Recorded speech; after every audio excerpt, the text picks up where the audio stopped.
My name is Shelley Mountain. I live in Mapleton now, but I'm originally from Portage. And when I was a little girl growing up, our whole family would go camping and fishing every weekend. So I've been going fishing in the North Maine woods all my life. When I grew up, my husband and I, on our first date, we went to Fish River Falls. In the Fish River watershed, J.D. Irving, a giant Canadian corporation with no metal mining experience, wants to blast a 600-acre open-pit mine on Bald Mountain in search of copper, zinc, and other metals. This could have serious consequences for some of Maine's most pristine and treasured natural areas.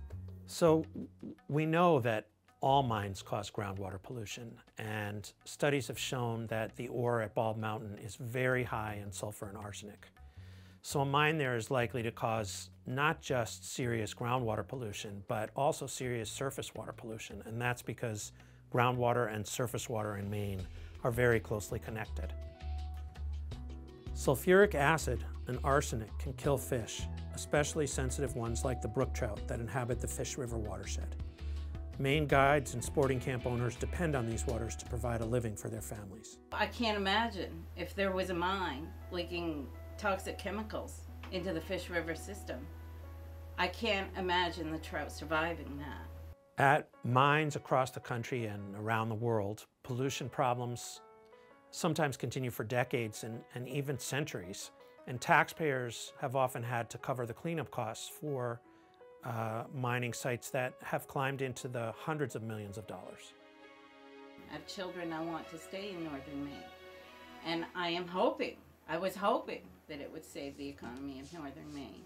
And when I researched it, I realized that it was highly likely that rather than being safe and saving northern Maine, it could actually devastate northern Maine.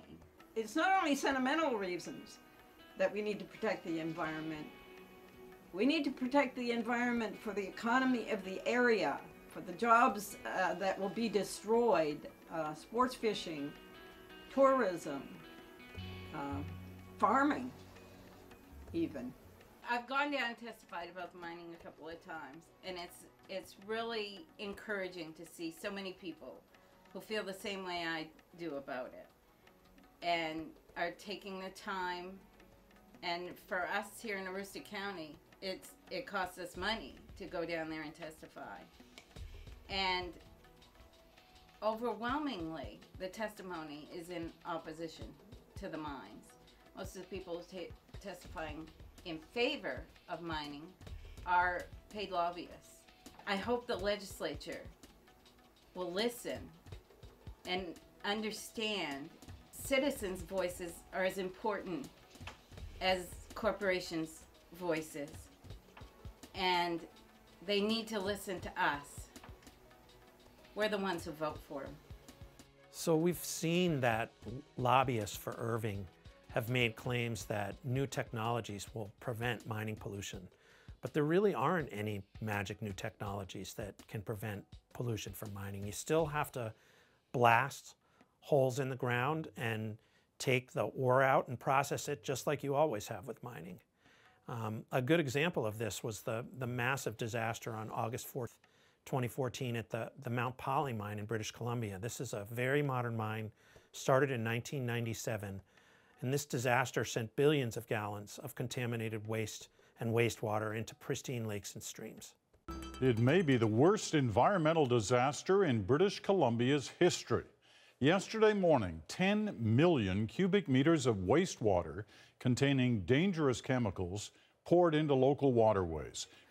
Maine needs strong rules to protect our water, environment, wildlife, and taxpayers from mining pollution. We can't afford to let the mining industry weaken our mining rules and leave us with a scarred landscape, polluted water, and bills for millions of dollars in cleanup costs.